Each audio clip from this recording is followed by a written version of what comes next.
अस्सलाम वालेकुम। मोहम्मद सिद्दीक़ मिटवर्बा वाला कलाम वाक़ई ख़ूब चयो आहे। तक़रीबन सभ खां सस्तो मुहबत जे नाले ते ई ॼण विकिजंदो आहे ऐं सभ खां वधीक महांगी उनखे मुहबत ई पवंदी आहे। वाक़ई ख़ूब चयो आहे। तक़रीबन सभ खां सस्तो मुहबत जे नाले ते ई ॼण विकिजंदो आहे ऐं सभ खां वधीक महांगी उनखे मुहबत ई पवंदी आहे। एहसासात मुहबत जी नज़ाकत ऐं दिलि टुटण जी ख़ामोश रड़। एहसासात मुहबत जी नज़ाकत ऐं दिलि टुटण जी ख़ामोश रड़। उन जी मुहबत कमाल जी हूंदी आहे जंहिंजो मिलणु नसीब कोन हूंदो आहे। वाक़ई ख़ूब चयो आहे। तक़रीबन सभ खां सस्तो मुहबत जे नाले ते ई ॼण विकिजंदो आहे ऐं सभ खां वधीक महांगी उनखे मुहबत ई पवंदी आहे।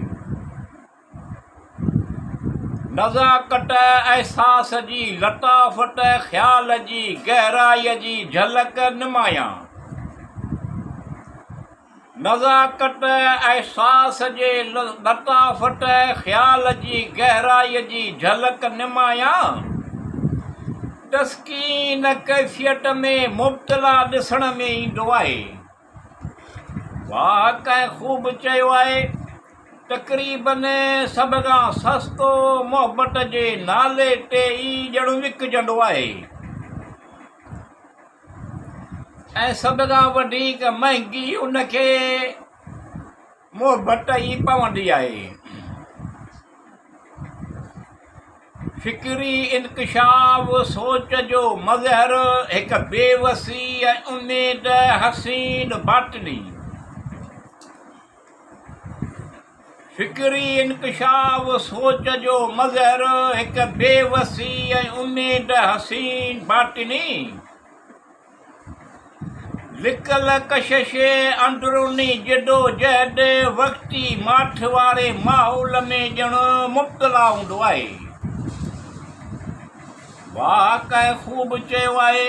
तक़रीबन सभ खां सस्तो मुहबत जे नाले ते ई ॼण विकिजंदो आहे ऐं सभ खां वधीक महांगी उनखे मुहबत ई पवंदी आहे।